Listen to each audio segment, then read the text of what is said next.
Today I want to talk to you a little bit about factoring polynomials that might have a special pattern.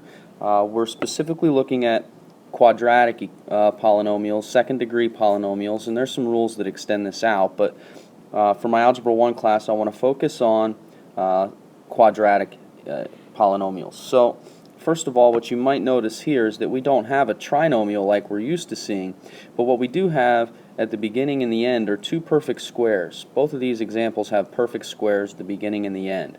So what we're going to do is we're going to try to factor this using our same ideas here, but also noting that the middle term is really a 0x.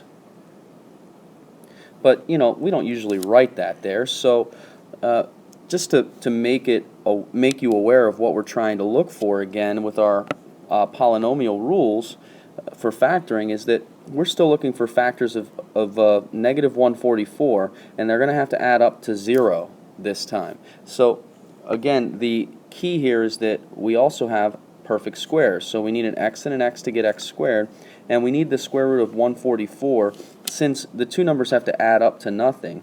I need a 12 and a 12.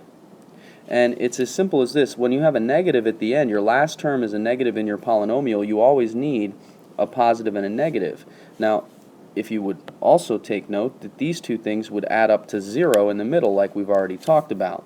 So that's our factorization. So this is called the difference of two perfect squares, or the difference of squares for short. So we can factor the one below as well, as long as we recognize that our first term and our last term are perfect squares, we can factor this one. So you have to ask yourself, what's the square root of 16x squared? And the answer to that is 4x. So we need a 4x and a 4x to get 16x squared. Since the last term is negative, I know I need a plus and a minus for my signs, and the square root of 25 is 5. Okay? And just if you're interested in making sure that your answer is correct, you could always take this and FOIL it out, first, outside, inside, last, and you'll see that the middle two terms are going to cancel, the OI as I like to call them, the outers and the inners. So this is what we could call the difference of two squares. Now before I move on, I want to point out that this word right here is something that's very important. The difference means that there is subtraction in between our two factors. So if I had something like 16x squared plus 25, we're not going to be able to factor this with integers. Okay, so this is something that in our Algebra 1 class I'm going to say is not factorable. Again, just to make sure you see why, it's not a difference here. There's no two factors of a positive 25 that would add up to nothing. So if you see a sum of two perfect squares, you will not be able to factor that in this class. The next special factoring pattern that I want to talk about revolves around trinomials, where again we're looking at the first and the last term, and they're both perfect squares. Now this is a pretty good indicator that we can probably factor this in a very similar fashion to the one that we just did.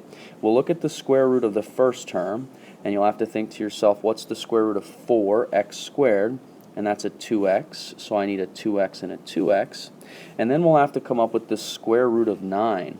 So the square root of 9 is a 3. Now, we'll use the same rules that we have already made up for our factoring trinomials, and since this is a positive, my only choices are either to put a plus and a plus in here, or a minus and a minus. So since the middle term is a positive, whenever we have same signs, we always use same signs. So we'll go with a plus and a plus. Now, you're probably thinking, but 3 plus 3 doesn't give me 12. Well, that's true.